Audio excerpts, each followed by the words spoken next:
It may not look like much. In fact, it could use a coat of paint. But behind this somewhat dilapidated facade lies 4ZZZ FM, Brisbane's first community broadcaster, who turns 35 this year. Now occupying the former headquarters of the Communist Party of Australia, 4ZZZ FM began broadcasting in FM stereo in December 1975 at the University of Queensland. The first studio was built by volunteers with second-hand building materials, sticky tape and a transmitter handcrafted by the station manager. The reason for all this fanatical hammering and sticky taping? To build a radio station that would challenge the status quo, providing radio access to community members and issues that weren't often represented in the mainstream media, even if they get in trouble for it. In 1988 they were taken off air and forcibly evicted by the UQ Union and the Young Nationals. They quickly outgrew their makeshift studio at Toowong and through fundraising managed to scrape together enough moolah for a deposit on this place.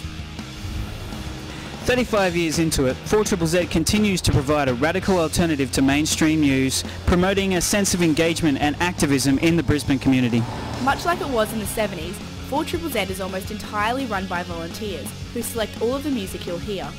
This disregard for pre-approved playlists has provided the flexibility to showcase local and Australian artists who couldn't get their music on the commercial stations, thus providing the first broadcast for bands such as Regurgitator and Powderfinger.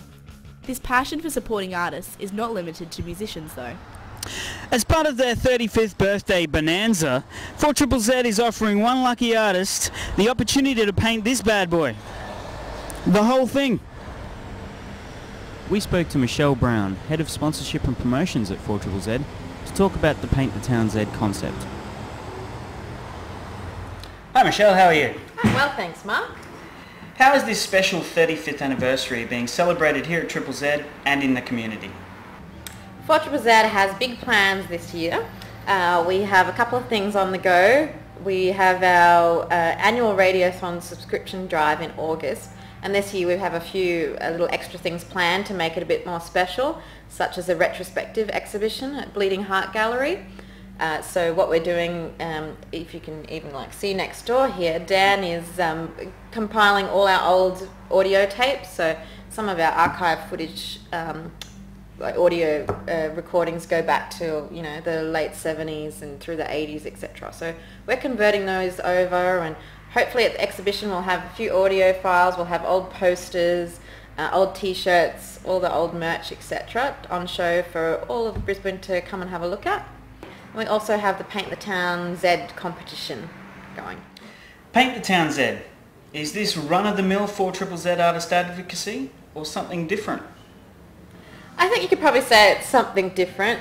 It came out of a suggestion that was put to us by a local artist last year, and that artist was interested in painting the front of our building, and one of the former ZZZ employees, Susanna, was really keen and really got behind us doing something with the front of the building because it's pretty boring brick frontage, and we were all like, oh, this is a great opportunity to get ZZZ out there and to incorporate community of artists to come and help do this. So what we did this year, it took a while, always takes a while for things at ZZZ, was to decide to put it out to all of the community, even internationally around the world, so that we could use it as a marketing tool, but also to give back something to other parts of the community aside from music, because a lot of ZZZ events are just music gigs and spruiking local bands and things like that. So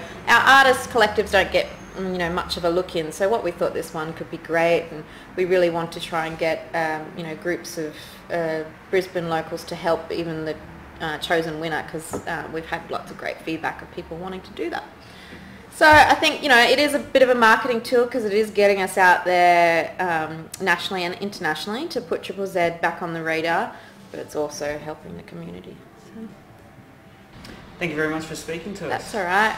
Soon we'll find out who gets to release their creative potential on Z headquarters. What it will look like, one can only imagine. What we do know is a hell of a lot of people are going to get to see it.